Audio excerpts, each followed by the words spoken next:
నమస్తే, welcome to I dream. నేను మీ Vijitha. China వారు రకరకాల వైరస్లని సృష్టిస్తున్నారు అనే ఒక వార్తలు మనం వింటున్నాం. కరోనా వైరస్ పుట్టింది చైనాలోనే, వాళ్ళు ఆ వైరస్ని సృష్టించారు. మళ్ళీ ఇప్పుడు మరొక కొత్త వైరస్ని సృష్టించారు, అది చాలా ప్రమాదకరమైన వైరస్ అనే వార్తలు వింటున్నాం. ఇదంతా ఎంతవరకు నిజం? ప్రస్తుతం మనతో పాటు ఉన్నారు ప్రముఖ కార్డియాలజిస్ట్ డాక్టర్ మువ్వా శ్రీనివాస్ గారు. ఇప్పుడు సార్తో మాట్లాడి ఆ విషయాలన్నింటినీ డీటెయిల్గా తెలుసుకుందాం. నమస్కారం సార్. నమస్కారం సార్, కరోనా వైరస్ని సృష్టించింది, కరోనా పుట్టింది చైనాలోనే అనే వార్త మనం విన్నాం సార్ ఆల్రెడీ. ఇప్పుడు మళ్ళీ ఒక కొత్త వైరస్ని వాళ్ళు సృష్టించారని, అది ఎబోలా వైరస్ కంటే డెడ్లీ వైరస్ అని, చాలా ప్రమాదకరమని వింటున్నాం సార్. ఇదంతా ఎంతవరకు నిజం సార్? ఇది వాళ్ళే చెప్పారండి. వాళ్ళు నేచర్ అనేటటువంటి ఒక మ్యాగజైన్లో చైనా సైంటిస్టులు గొప్పగా మేము దీన్ని సృష్టించాము ఒక వైరస్ని. ఇది ఇంతకు ముందు వరకు కూడా, అంటే కరోనా రాకముందు వరకు డెడ్లీ వైరస్ అంటే చాలా ఫాస్ట్గా స్ప్రెడ్ అయ్యి ప్రాణం తీసే వైరస్ ఎబోలా వైరస్ అంటారు. ఎబోలా వైరస్ ఉండేది. ఇన్ఫ్యాక్ట్ దాని మీద మనకి ఒక 10-15 ఏళ్ళ క్రితము ఒక నావెల్స్ కూడా రాశారు. రాబిన్ కుక్ అని మెడికల్ దాని మీద రాస్తాడు, నావెల్స్ రాస్తాడు, మెడికల్ టాపిక్స్ మీద రాస్తాడు అనమాట.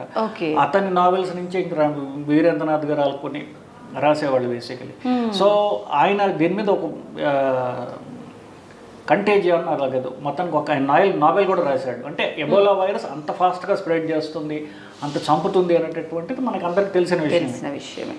ఈ చైనా వాళ్ళు ఇప్పుడు క్లాస్ 4 రీసెర్చ్ చేసే ల్యాబ్స్ అని ఒక 12 ల్యాబ్స్ ఉన్నాయండి. అమెరికాలో ఉన్నాయి, యూరోప్లో ఉన్నాయి. వాళ్ళు మోస్ట్ డేంజరస్ వైరసెస్ మీద రీసెర్చ్ చేస్తారు వాళ్ళు. అది మాకు కూడా కావాలి అని వీళ్ళు, అంటే మేము కూడా చేయగలము అని చెప్పుకోవడానికి వాళ్ళు మొదలుపెట్టారు రీసెర్చ్. అఫ్కోర్స్ దానిలో కొంచెం ఈ వుహాన్ ల్యాబ్లో అమెరికా వాళ్ళ ఫండింగ్ కూడా ఉంది. వాళ్ళు రీసెర్చ్ మొదలుపెట్టి తర్వాత అది కావాలనో లేకపోతే లీక్ అయ్యో కరోనా అనేటటువంటి వైరస్ తయారు చేయబడి బయటకు లీక్ అయింది. అక్కడే వాళ్ళు మళ్ళీ తయారు చేస్తారు, అంటే ఒక ల్యాబ్ పెట్టారు. దాంట్లో ఈసారి వీళ్ళే చెప్పారు మేము కొత్తగా తయారు చేసాము అని. ఇప్పుడు ఒప్పుకున్నాడు అంటే పాతది ఒప్పుకున్నట్టే కదా బేసికలీ. సో వాళ్ళు ఏంటంటే ఈ ఎబోలా వైరస్ మీద, ఎబోలా కంటే డెడ్లీ వైరస్ బేసికలీ. ఎబోలా వైరస్ని ఎబోలాలా కాకుండా దాని రూపు మార్చి, జనాలు తెలియకుండా అన్నట్టుగా ఒక రూపు మార్చి, ఎబోలాలో ఒక పార్ట్ తీసుకుని ఇంకొక వైరస్లో ప్రవేశపెట్టి దాన్ని ఏంటారంటే చుంచుల మీద వాళ్ళు ప్రవేశపెట్టి చేశారు. ప్రయోగం చేసిన 3 రోజుల్లో అవి నుంచి కూడా చచ్చిపోయాయి. సో మేము కొత్త డెడ్లీ వైరస్ తయారు చేశాము అని గొప్పగా వాళ్ళు చెప్పుకుంటున్నారు. వాళ్ళ సైంటిఫిక్ జర్నల్, అంటే ఇది కరోనా లాగా యాక్సిడెంట్ కాదు, మేము కావాలని తయారు చేసాము గొప్పగా వాళ్ళే చెప్పుకుంటున్నారు బేసికలీ. సో అది ఇప్పుడు అంటే ఈ వైరస్ ఎక్కించిన 3 రోజుల్లో ఆ ప్రాణి చనిపోతుంది అని చెప్పేసి. సో ఇప్పుడు బయలాజికల్ వార్ఫేర్ అంటారు. బయలాజికల్ వార్ఫేర్ అంటే యుద్ధంలో ఎదుటి వాళ్ళని చంపడానికి తుపాకులు, బాంబులు ప్రయోగించక్కల, జబ్బులతో కూడా చంపొచ్చు. అవును సార్, దాన్ని బయలాజికల్ వార్ఫేర్ అంటారు. సో దీని మీద అందరూ చేస్తున్నారు రీసెర్చ్, చైనా వాళ్ళు కూడా చేస్తున్నారు. సో ఈ బయలాజిక్ ఇప్పుడు నేను రీసెర్చ్ చేస్తున్నాను అంటే రీసెర్చ్లో వచ్చినటువంటి అంశాన్ని దేనికి ప్రయోగిస్తాడు అనేది మనం చెప్పలేము. వాడి చేతిలో కత్తి ఉంది, ఆ కత్తితో వాడు మర్డర్ అయినా చేయొచ్చు, ఆపరేషన్ అయినా చేయొచ్చు. నేను చాలా బాధ్యతారహితంగా నేను ఉన్నానని చెప్తున్నాడు.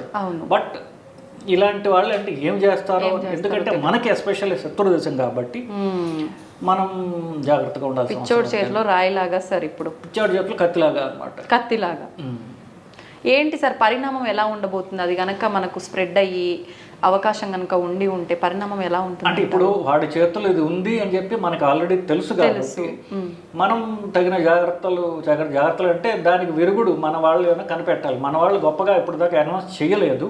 ఎందుకంటే దాన్ని BSL-4 అంటారు, అంటే హైయెస్ట్ సెక్యూరిటీ ఉన్నటువంటి ల్యాబ్స్ అనమాట. అవి అమెరికాలో ఉన్నాయి, యూరోప్లో ఉన్నాయి, టైవాన్లో నాకు తెలిసి ఒకటి ఉంది. వీళ్ళకి పోటీగా వీళ్ళు పెట్టారు ఇప్పుడు. అది మన భారతదేశంలో అఫీషియల్గా అయితే లేదు.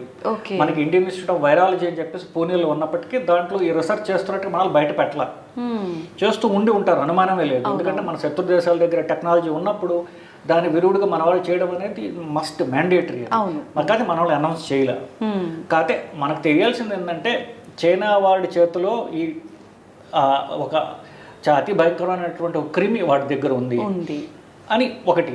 వాడు దాని గురించి ఏం చెప్తున్నాడు అంటే, నేను ఎబోలా వైరస్ ఎలా స్ప్రెడ్ కాకుండా ఆపాలి అన్నటువంటి దాని మీద నేను రీసెర్చ్ చేస్తున్నాను అని చెప్తున్నాడు. సో అది 2 విధాలుగా చూడవచ్చు మనం. బేసిక్ వాళ్ళు చెప్పడం ఏంటంటే ఎబోలా అనేటటువంటి ఒక డెడ్లీ వైరస్ అది ఆఫ్రికాలో ఉన్నాయి. ఆఫ్రికాలో ఎబోలా అని ఒక నది ఉన్నది. ఆ నది చుట్టుపక్కల ఉన్నటువంటి ఫస్ట్ కనుక్కున్నారు 10 ఏళ్ల క్రితం. 2014 నుంచి నడుస్తుంది ఇది. సో దానికి రకరకాల రీసెర్చ్ జరుగుతుంది, వ్యాక్సినేషన్లు ఉన్నాయి. బేసికలీ ఎబోలా అనేది భయంకరమైన వ్యాధి మనకు తెలుసు. దాన్ని రీసెర్చ్ చేస్తున్నాను, దాని భాగంలో ఇలా ఒకటి బయటపడిందని చెప్తున్నాడు. కానీ అది మీరు అన్నట్టుగా పిచ్చివాడి చేతిలో రాయో కత్తి ఉన్నట్టుగా మనకి తెలుసుకోవాల్సిన అవసరం అంతే. మనం జాగ్రత్త తీసుకోవాలి అన్నా కూడా అసలు అది ఏంటి, ఎలా ఉంటుంది, ఏం జరుగుతుందో తెలియని పరిస్థితి కదా సార్. అంటే వాడు క్లియర్గా చెప్పాడు, నేను ఎబోలా వైరస్లో ఉన్నటువంటి ఫలానా గ్లైకోప్రోటీన్ అనేటువంటి సబ్స్టెన్స్ని తీసి ఇంకొక VSV అనేటటువంటి వైరస్లో దీన్ని ప్రవేశపెట్టి దీన్ని నేను హ్యామ్స్టర్స్ అంటారు, అంటే మామూలు ఒక మన చిన్న చిన్న కుందేళ్ళు, చుంచులు ఇట్లాంటివి అనమాట, వాటిలో ఎక్కించిన 3 రోజుల కల్లా అవి చచ్చిపోయాయి. చచ్చిపోకముందు వాటి పూర్తి కంటి చూపు దెబ్బతింది, కళ్ళు దెబ్బతిన్నాయి. తర్వాత 3 రోజుల్లో రక్తం కక్కుని, అంటే దాన్ని హెమరాజిక్ ఫీవర్ అంటారు, అంటే డెంగ్యూ వైరస్ లాంటిది అనమాట. అది అంతకంటే భయంకరమైనది. 3 రోజుల్లో కూడా ఎక్కించినవన్నీ కూడా చనిపోయాయి అని క్లియర్గా ఏం చేసినట్టు చెప్పాడు మనకి క్లియర్గా. దానికి విరుగుడు సంపాదించాల్సినటువంటి నెక్స్ట్ ఛాలెంజ్ మన భారతీయ సైంటిస్టులకు ఉంది ఇప్పుడు బేసికల్. ఓకే, అంటే వ్యాక్సిన్ రూపంలో ఇప్పుడు వ్యాక్సిన్ రూపంలో ఏం చేయాలి, లేకపోతే అది కూడా ఈ వైరస్ కూడా ఇంట్రెస్టింగ్లీ కరోనా వైరస్ ఎలాగైతే గబ్బిలాల నుంచి వస్తుందో, ఈ ఎబోలా నది అనేటటువంటిది ఆఫ్రికాలో ఉంది. దాని దగ్గర కూడా ఈ బ్యాట్స్ తినడం వల్ల, గబ్బిలాలు తినడం వల్ల వచ్చినటువంటి వైరస్ అన్నమాట. ఈ వైరస్ లక్షణాలు మనకి బాగా తెలుసు. సో మనిషికి ఎలా స్ప్రెడ్ అవుతుంది, యూజువల్లీ చనిపోయినటువంటి ఎవరైతే చనిపోతారో వాళ్ళ నుంచి వస్తుంది అన్నమాట. సో ఎట్లాగ మనం దీని నుంచి జాగ్రత్తలు తీసుకోవాలని దానికి దాని మీద దృష్టి పెట్టాల్సినటువంటి అది డెఫినెట్గా చేస్తారు. ఇప్పుడు మనకి నేను చెప్పినట్టుగా యుద్ధంలో రకరకాల పద్ధతులు ఉంటాయి. ఒకటి డైరెక్ట్గా చేయడం, రెండవది జబ్బులు పరిస్థితి, బయోలాజికల్ వార్ఫేర్ అంటారు, ఇవన్నీ సో దీనికి కూడా ప్రిపేర్డ్గా ఉంటారు మన వాళ్ళు. సో దాని గురించి మనం ఏం చేయాలనే దాని గురించి మన వాళ్ళు ఆలోచిస్తారు అనేది నా నమ్మకం. ఓకే, మనకు ఏంటి పరిస్థితి అనేది తెలిసిన తర్వాత దానికి సంబంధించిన వ్యాక్సిన్ మెడిసిన్ వచ్చిన తర్వాత మనం దాన్ని ఫాలో అయిపోవడమే. కానీ ఎబోలాకి సంబంధించిన వ్యాక్సిన్ అయితే ఉందండి ఆల్రెడీ. దాన్ని ఆఫ్రికా దేశాలు ఇస్తున్నారు. 2 రకాల వ్యాక్సిన్స్ ఉన్నాయి. ఇది డైరెక్ట్ ఎబోలా కాదు. వాడు వేరే ఎబోలాలో ఉన్నది తీసుకుని దాన్ని మెస్పూస్ మారడగా చేసినట్టుగా దాన్ని వేరే వైరస్లో ప్రవేశపెట్టి దాంతో ఇన్ఫెక్ట్ చేశాడు.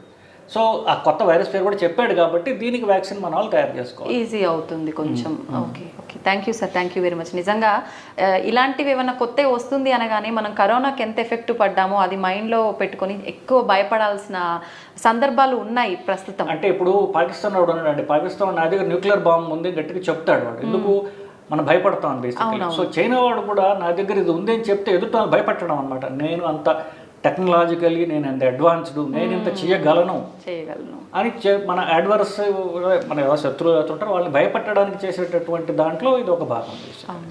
Thank you sir, thank you very much, valuable information. నమస్కారం.